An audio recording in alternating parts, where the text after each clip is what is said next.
Day 26, meal number 3. This is about, let me see, about 2 hours after my last meal. Now, some things we're going to just have to learn the hard way, I'm telling you. So, one thing that I've learned here is that in the morning, if anybody in your family says pigs in a blanket, make space, like run the other way, and definitely don't reduce your portion size. So, we got Silvana here getting ready, and Abby going to make pigs in a blanket. Abby's playing her tiny guitar over there. Silvana's getting something here that she's making something out of something.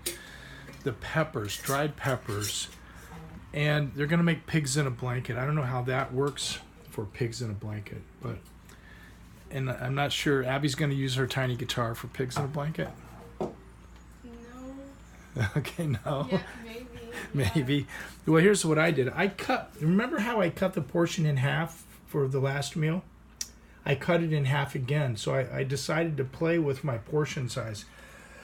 And initially I felt kind of hungry for a little bit. And so I played with what I was talking about delaying, just making space. I imagine myself a kindergartner having a cookie in front of me and, like, waiting, and the great reward that I'll have if I wait, I'll get another cookie. I didn't get another cookie. Nobody delivered me another cookie. What happened, right? I got a little hungry, but what I got was my body moved through a period where there was a wanting a little more fruit, and then it's completely subsided.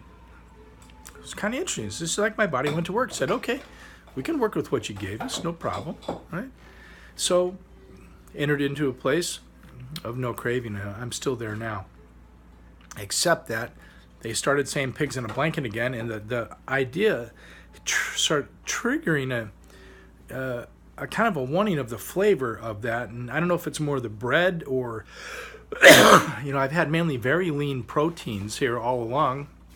Is it a desire for the fattier kind of little tiny sausages or those little tiny hot dogs that they put in the pigs in a blanket? What did you guys get for pigs in a blanket? Vienna sausages? Oh, you're going to put avocado in your pigs in a blanket?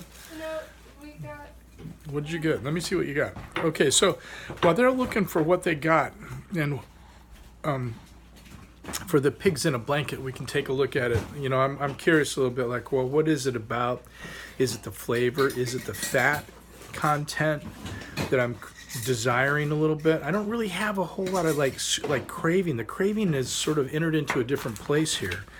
Okay, so they're going to use these little croissants or something. Don't you love that little guy right there? Pillsbury Doughboy, right? He looks so... Look, who looks more like the enemy? That guy? Or underneath all this stuff over here, the sugar cane? That sugar cane looks like it could be a weapon or a flute or something. This guy looks all cuddly. He doesn't look like... This Pillsbury Doughboy and the advertising that goes with it, I think that's the enemy. Okay? So, but let's not fight that guy.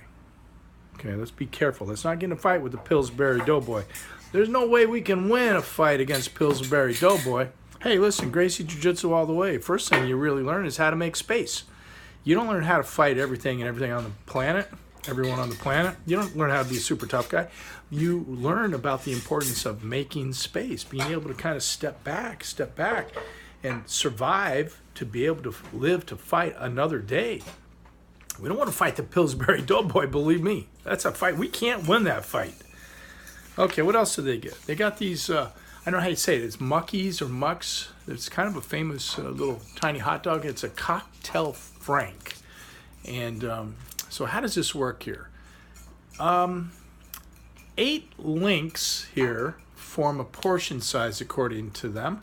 And that would be 8 grams of protein, 2 carbohydrates, 14 grams of fat, 160 calories.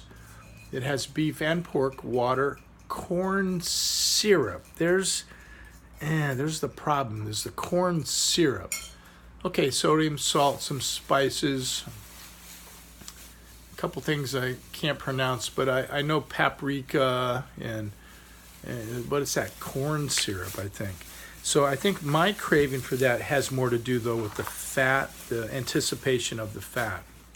And now I recollect in the prior meal, I was thinking about having a slice of cheese. Then I thought about it, and I'm like, I have got a little bit of avocado oil in there. I have enough fat for what my body needs. And so that was just sort of thinking my way through the desire for the cheese. I did add cheese back in the equation. So then I want to kind of keep going with the momentum of that cheese because I like the flavor.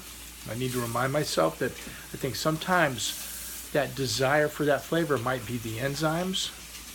Right? So I kicked up my probiotics a little bit and my digestive enzymes a little bit to try to help me. So here I am. For meal number 3 today, I'm going to have the other half of this. That was my plan. I'm feeling like I probably need to eat more than that. So maybe I'll have that bowl of soup and I'll have this other portion that's larger and save this small portion as a snack. I think that's going to be my plan here. Now I could cut it in half again, but I do notice I'm going to have some temptations here. These guys are making these pigs in a blanket. And both the bread and the fat content of those little tiny sausages are probably what my body is saying it wants. So I'm going to head that off at the pass. I'm going to have that meal. You know what I'm going to do to help to counter this? I'm starting to sound like I'm mapping out like a fight here, right? Where I'm kind of strategically planning how to maneuver in this, right? I'm to counter this. I'm going to have a eighth or maybe a quarter of an avocado. I'm going to skimp too much here because I know I'm going to have some serious temptation. So I'm going to give my body a better quality fat than what those little hot dogs can provide. And there isn't anything about those croissants that's going to help me or you. There's nothing about those very bready, very high glycemic index processed flour in that croissant. There's nothing about that can help me. That if anything, it's not the Pillsbury Doughboy. It's the actual bread and the processed wheat in the croissant that cannot help me at all. So I'm going to stop that right here at the border and say, sorry, no entry allowed, my friend. You have to go back to the Pillsbury Doughboy, the place from which you were made, right? And not feel bad about it.